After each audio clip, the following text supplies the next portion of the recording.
بسم اللہ الرحمن الرحیم۔ حضرت عیسیٰ علیہ الصلوۃ والسلام کے بعد جہالت اور بددینی بڑھتی چلی جائے گی، حتیٰ کہ زمین میں کوئی اللہ اللہ کہنے والا بھی باقی نہ رہے گا، اور بہت ہی برے انسان دنیا میں رہ جائیں گے اور انہی پر قیامت قائم ہوگی۔ اس دوران میں قیامت کی باقی نشانیاں بھی ظاہر ہوں گی جن کا حدیثوں میں ذکر آیا ہے۔ مثلا حضرت حذیفہ رضی اللہ تعالیٰ عنہ کی روایت ہے کہ حضور صلی اللہ علیہ وسلم نے ارشاد فرمایا کہ قیامت ہرگز قائم نہ ہوگی جب تک تم اس سے پہلے 10 نشانیاں نہ دیکھ لو۔ نمبر 1 دھواں، نمبر 2 دجال، نمبر 3 دعوت الارض، نمبر 4 مغرب سے سورج کا نکلنا، نمبر 5 حضرت عیسیٰ علیہ الصلوۃ والسلام کا آسمان سے نازل ہونا، نمبر 6 یاجوج ماجوج کا نکلنا، نمبر 7 زمین میں 3 جگہ لوگوں کا دنس جانا، ایک مشرق میں، دوسرا مغرب میں اور تیسرا عرب میں، 10واں ان سب کے آخر میں آگ یمن سے نکلے گی جو لوگوں کو ان کے محشر کی طرف پہنچا دے گی۔ دھوئیں کے بارے میں جب آپ صلی اللہ علیہ وسلم سے اس کا مطلب دریافت کیا گیا تو آپ صلی اللہ علیہ وسلم نے ارشاد فرمایا کہ ایسا دھواں ہوگا کہ جو مشرق سے مغرب تک خلا بھر دے گا اور 40 دن رہے گا۔ اس دھوئیں سے اہل ایمان کو زکام کی طرح تکلیف محسوس ہوگی اور کافر بے ہوش ہو جائیں گے۔ دعوت الارض یعنی ایک ایسا جانور جو زمین سے نکل کر اہل ایمان کی پیشانی پر نورانی خط کھینچ دے گا اور کافروں کی ناک یا گردن پر سیاہ مہر لگا دے گا۔ حضرت شاہ صاحب رحمۃ اللہ علیہ لکھتے ہیں کہ جس روز مغرب سے آفتاب نکل کر واپس ہو کر غروب ہوگا، اس سے دوسرے دن صفا پہاڑ زلزلہ سے پٹ جائے گا اور اس میں سے ایک عجیب شکل کا جانور نکلے گا جس کا منہ انسانوں کے منہ کی طرح ہوگا اور پاؤں اونٹ جیسے ہوں گے اور گردن گھوڑے کی گردن کی مشابہ ہوگی، اس کی دم گائے کی دم کی طرح اور کر ہرن کی کروں جیسے اور سینگ 12 سنگے کی سینگوں کی مشابہ ہوگی۔ ہاتھوں کے بارے میں لکھتے ہیں کہ اس کے ہاتھ بندر کے ہاتھوں جیسے ہوں گے۔ پھر لکھتے ہیں کہ وہ بڑی فصاحت سے لوگوں سے گفتگو کرے گا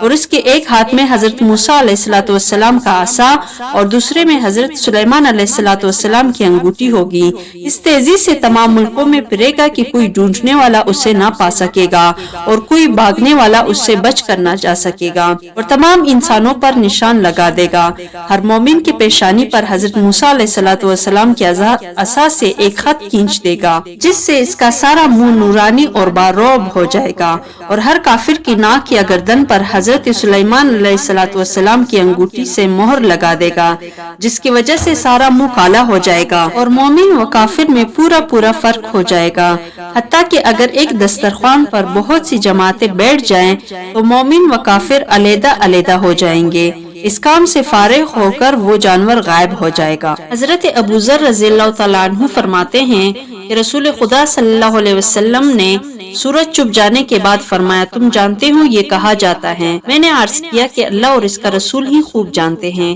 اس پر آپ صلی اللہ علیہ وسلم نے ارشاد فرمایا کہ بے شک یہ چلتے چلتے عرش کے نیچے پہنچ کر خدا کو سجدہ کرتا ہے اور حسب عادت مشرق سے طلوع ہونے کی اجازت چاہتا ہے اور اسے اجازت دے دی جاتی ہے، اور ایسا بھی ہونے والا ہے کہ ایک روز یہ سجدہ کرے گا اور اس کا سجدہ قبول نہ ہوگا اور مشرق سے طلوع ہونے کی اجازت چاہے گا اور اجازت نہ دی جائے گی اور کہا جائے گا کہ جہاں سے آیا ہے وہی واپس لوٹ جا، چنانچہ سورج واپس ہو کر مغرب کی جانب سے طلوع ہوگا۔ حضرت صفوان بن عسال رضی اللہ تعالیٰ عنہ فرماتے ہیں کہ رسول اکرم صلی اللہ علیہ وسلم نے ارشاد فرمایا کہ بلا شبہ اللہ تعالیٰ نے مغرب میں توبہ کا ایک دروازہ بنایا ہے جس کا عرض 70 سال کی مسافت ہے، یعنی وہ اس قدر وسیع ہے کہ اس کی جانب سے دوسرے جانب تک پہنچنے کے لیے 70 سال درکار ہیں۔ یہ دروازہ اس وقت تک بند نہ ہوگا جب تک مغرب سے سورج نہ نکلے۔ مطلب یہ ہے کہ جب آفتاب مغرب سے نکل آئے گا تو نہ کافر کا مومن ہو جانا قبول ہوگا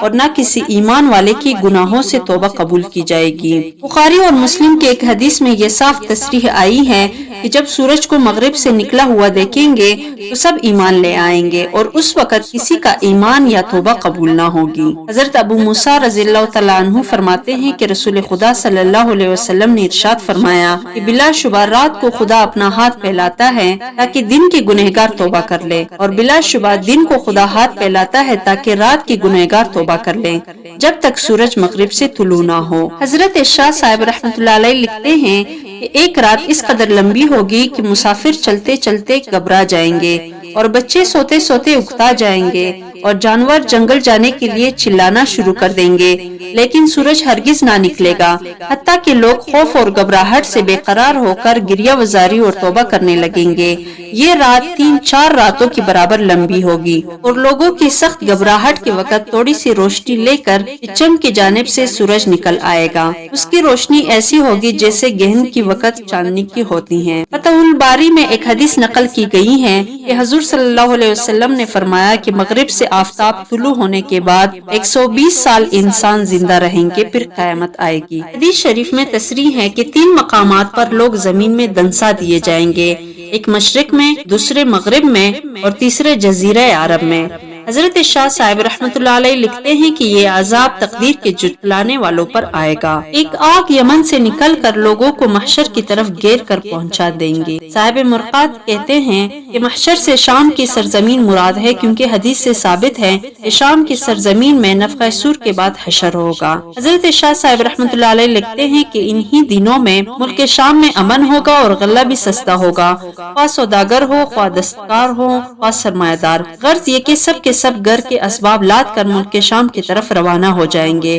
اور جو لوگ دوسرے ملکوں میں چلے گئے تھے وہ بھی ملک شام میں آ کر آباد ہو جائیں گے، اور تھوڑے ہی دنوں کے بعد ایک بہت بڑی آگ ظاہر ہوگی اور لوگوں کو پیچھا کرتے ہوئے ملک شام پہنچا دے گی۔ اس کے بعد وہ آگ غائب ہو جائے گی۔ کچھ عرصہ بعد لوگ اپنے اپنے وطنوں کا رخ کریں گے، اور دوسرے ملک میں بھی آدمی جا کر واپس جائیں گے، لیکن ملک شام میں پوری آبادی رہے گی۔ یہ قیامت کے نزدیک بالکل آخری علامت ہوگی، اور اس کے 3-4 سال بعد قیامت آ جائے گی۔